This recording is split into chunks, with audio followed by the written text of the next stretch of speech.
Di suatu sore yang cerah, terlihat dua orang gadis sedang membicarakan suatu hal.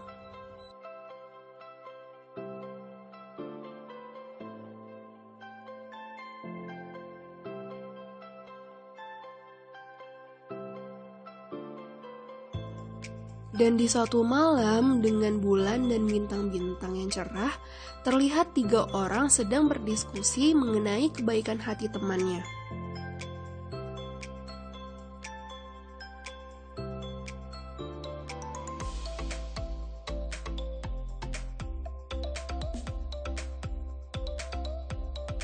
Pada dua situasi tersebut, mereka membicarakan tentang bipolar disorder.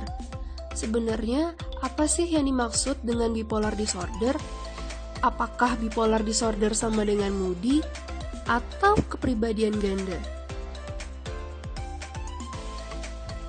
Menurut Kamus American Psychological Association, bipolar disorder merupakan salah satu kelompok gangguan mood di mana gejala mania dan depresi muncul secara bergantian.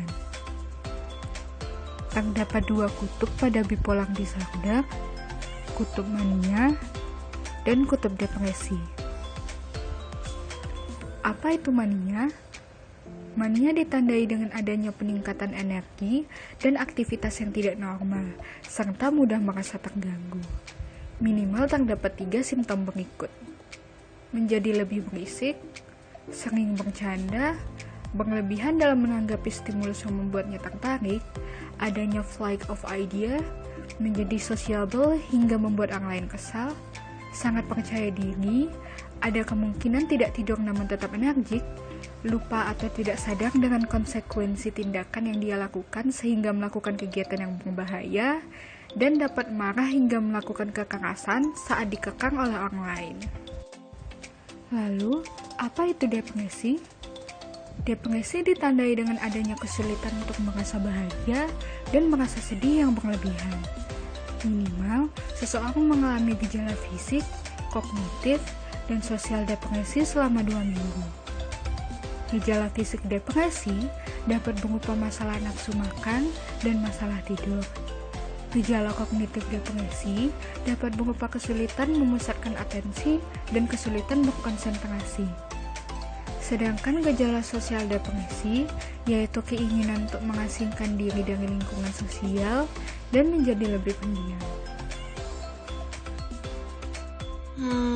Berapa lama sih durasi terjadinya bipolar disorder? Apakah episode mania dan depresi berubah setiap hari? Untuk menjawab pertanyaan ini, sebaiknya kita mengetahui jenis-jenis bipolar disorder. Kenapa sih kita penting untuk mengetahui jenis-jenis bipolar disorder? Jenis bipolar disorder dibedakan karena tingkat keparahan dan durasi simptom mania. Seperti yang kita ketahui, durasi episode depresi terjadi minimal selama 2 minggu. Hal itu berlaku pada semua jenis bipolar disorder. Akan tetapi, hal ini berbeda untuk durasi simptom mania. Pada panduan gangguan mental atau yang lebih dikenal dengan DSM-5, terdapat 3 jenis bipolar disorder yang dibedakan karena tingkat keparahan dan durasi simptom mania tersebut, yaitu bipolar 1, bipolar 2, dan psikoklinik. Bipolar 1 ditandai dengan adanya minimal 1 episode mania selama 1 minggu dan 1 episode depresi selama 2 minggu. Bipolar 2 ditandai dengan adanya minimal 1 episode hipomania dan 1 episode depresi. Hipomania minimal terjadi selama 4 hari.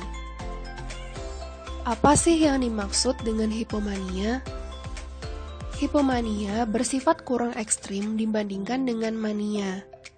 Pada episode mania, simptom terjadi selama 1 minggu, dan adanya psikosis atau kesulitan untuk membedakan kehidupan nyata dengan kehidupan fantasi. Dan pada episode mania, simptom atau gejala menyebabkan distres atau kelemahan fungsi.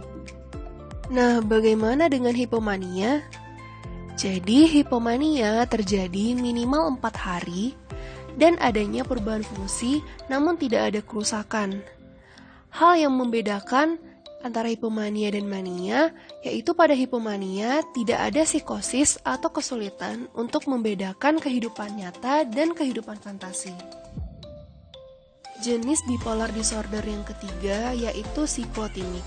Siklotimik ditandai dengan adanya depresi ringan beriringan dengan gejala mania ringan, namun sering terjadi.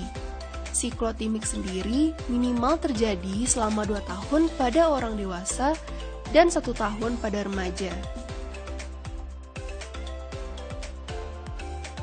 Nah, apa sih penyebab bipolar disorder itu?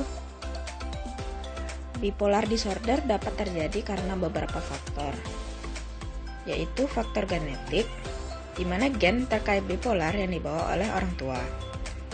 Lalu faktor neurobiologis, hal ini berkaitan dengan kinerja sistem neuron atau syaraf yang bermasalah, sehingga bisa menyebabkan munculnya bipolar disorder.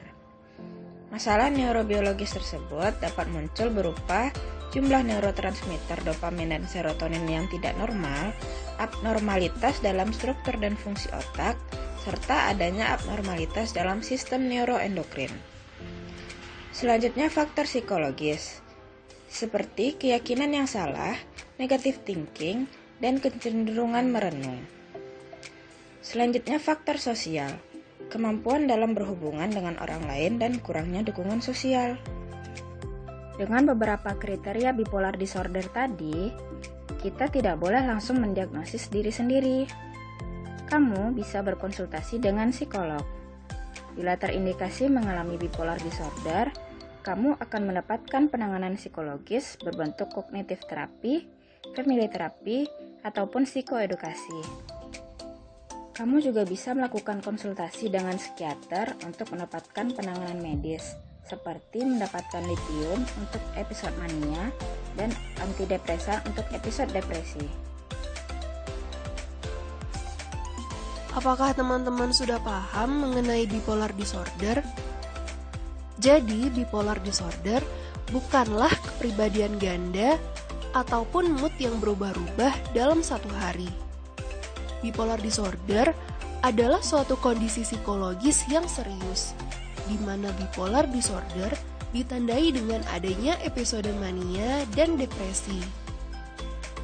Bipolar disorder membutuhkan penanganan medis untuk mengurangi gejala fisik dan penanganan psikologis.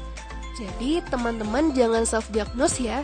Bila teman-teman merasa mempunyai simptom atau gejala yang sama, sebaiknya langsung datang ke psikolog ataupun ke psikiater.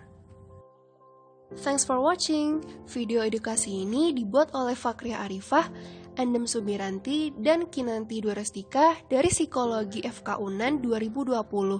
Jangan lupa like, subscribe, dan komen ya. Terima kasih.